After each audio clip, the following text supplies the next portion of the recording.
Salut YouTube, aujourd'hui je vous parle de Gueule Noire, un film de Mathieu Turi. Alors Mathieu Turi, pour ceux qui ne connaissent pas, il a déjà sorti un film qui s'appelle Hostile. Alors Hostile au singulier, parce que Hostile au pluriel, ça va vous amener sur un film avec Christian Bell.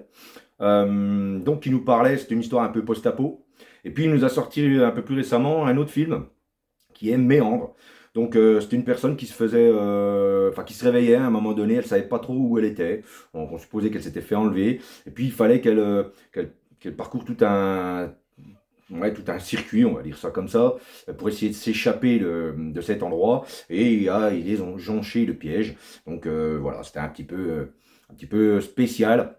La fin était spéciale aussi, mais c'était pas déplaisant. Voilà. Donc là, on en arrive à son troisième film, donc Mathieu Turi, qui est Gueule Noire.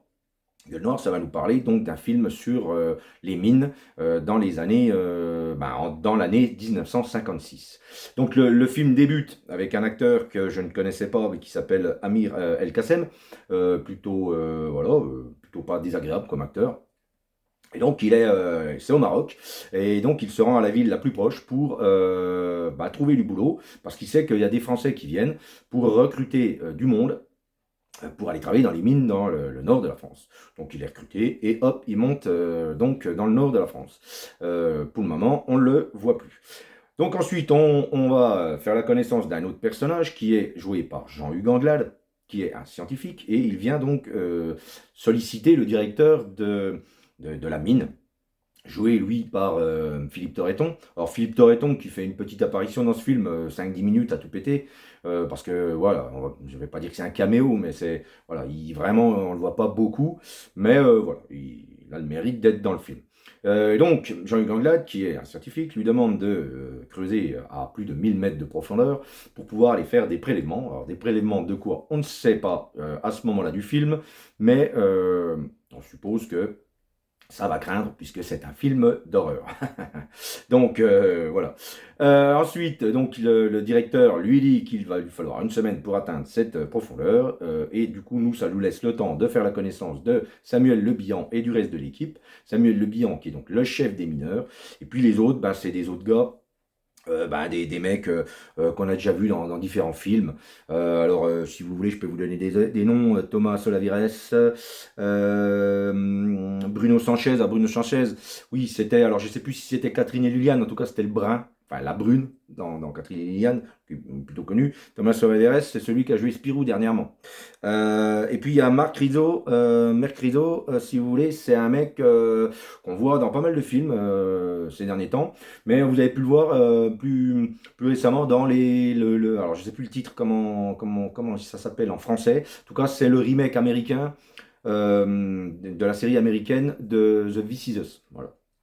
Il est avec Marie-Lou Berry dans cette série. Voilà. Bon, bref. Et puis il y en a deux, trois autres, je ne les connais pas. Diego Martin, je ne connais pas. En tout cas, bon, il joue pas trop mal. Voilà. Donc, toute cette clique-là va devoir accompagner Jean-Hugues Anglade à 1000 mètres de fond pour essayer de faire des prélèvements. Et c'est là qu'on va s'apercevoir de quel prélèvement il s'agit. Donc, ils descendent à 1000 mètres de fond et puis ils vont essayer de naviguer là-dedans. Le trou qu'ils ont fait pour descendre jusqu'ici, malheureusement, s'effondre sur lui-même et ils vont devoir trouver une autre sortie. Et du coup, ils vont se retrouver piégés de la mine. Et puis en plus, coup de pas de bol, il va y avoir un invité surprise qu'ils auraient préféré ne pas avoir. Voilà. Donc, pour vous dire que le film donc était vraiment un film d'horreur, c'est gore par moment. Moi, ça me fait penser un peu il y a plein de clichés par rapport à des films des années 80. Alors peut-être que c'est moi qui me suis foutu ça en tête, mais j'ai eu l'impression qu'il y avait plein de petits clichés par rapport à un film des années 80 que je trouvais plutôt plaisant. Et puis, entre autres, le thème du film qui m'a fait penser, alors vraiment, vraiment, au thème de celui de Predator, le premier avec Arnold Schwarzenegger. Vraiment, la musique, je ne pouvais pas m'empêcher de penser au thème de Predator en entendant le thème de ce film. Voilà. Euh, alors après, il n'est pas exempt de défauts, ce film. Il a essayé d'aller au maximum dans la crédibilité donc, de la mine. Donc, du coup, il n'a pas fait de fausses lumières.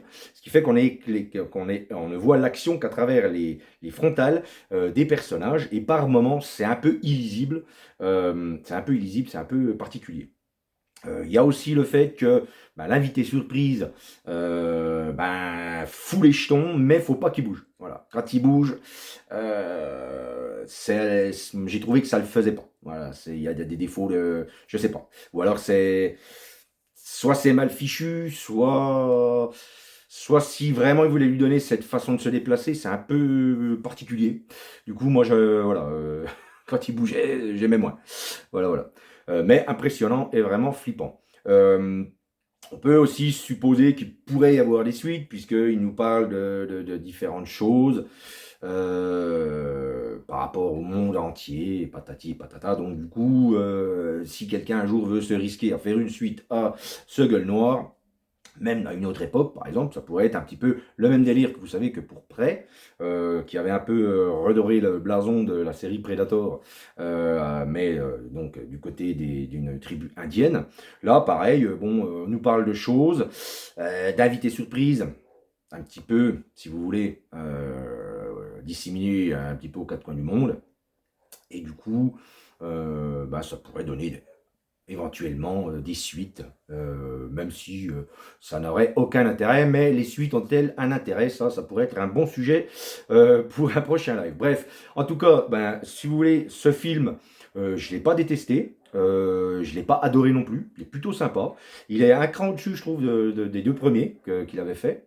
Alors, pour faire un mauvais jeu de mots, je vais dire que c'est pas une tuerie, malgré le nom de son réalisateur, mais on voit qu'au fil du temps, il commence à maîtriser le sujet des films d'horreur. Et même si celui-là est plus horreur que les deux premiers, je trouve.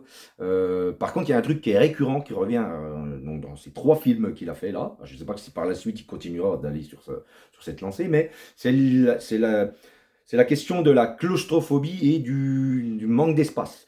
Dans les deux premiers, c'était déjà le cas. La fille était enfermée dans sa voiture. Dans le deuxième, elle était enfermée des fois dans des tunnels, vous savez, un peu comme John McClane dans Nakatomi Plaza, quand il est obligé d'être dans les bouches d'aération. Là, c'était méandre. Et là, du coup, on a un petit peu plus d'espace, mais on est dans le noir intégral, ou quasiment intégral. Ce qui fait que voilà, ça renforce encore plus la claustrophobie pour ceux qui le sont. Donc, est-ce que ça le fascine? Est-ce que il en est atteint de claustrophobie? Et puis du coup, par rapport à ces films, il essaye d'un petit peu exorciser ça chez lui. Je ne sais pas, en tout cas, c'est un thème récurrent qui revient systématiquement dans ces trois films qu'il a réalisés. Donc, écoutez, moi, en ce moment, je trouve qu'il n'y a pas forcément beaucoup de films d'horreur.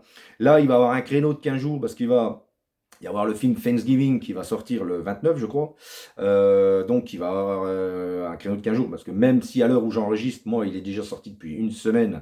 Donc, du coup, voilà, depuis sa date de sortie jusqu'à Thanksgiving, ça lui a laissé 15 jours. Je pense que il peut avoir essayé de percer quelque chose dans ce court créneau. Alors, je dis pas que Thanksgiving sera un chef-d'œuvre, je ne sais pas. Mais je pense que les gens vont quand même aller voir ce film, qui est un slasher, quoi. Bref. Donc, écoutez, moi, je vous conseille d'aller voir quand même ce film, qui est plutôt plaisant. Vraiment gore par moment. Alors, flippant, je dirais pas qu'il est flippant.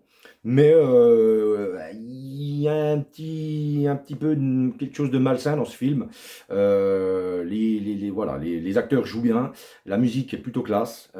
Et puis je vous dis, moi j'ai vu des choses un petit peu partout dans ce film qui me rappelaient des choses des années 80. Donc je ne sais pas si c'était volontaire ou pas. En tout cas, je trouve que ça le fait plutôt pas mal.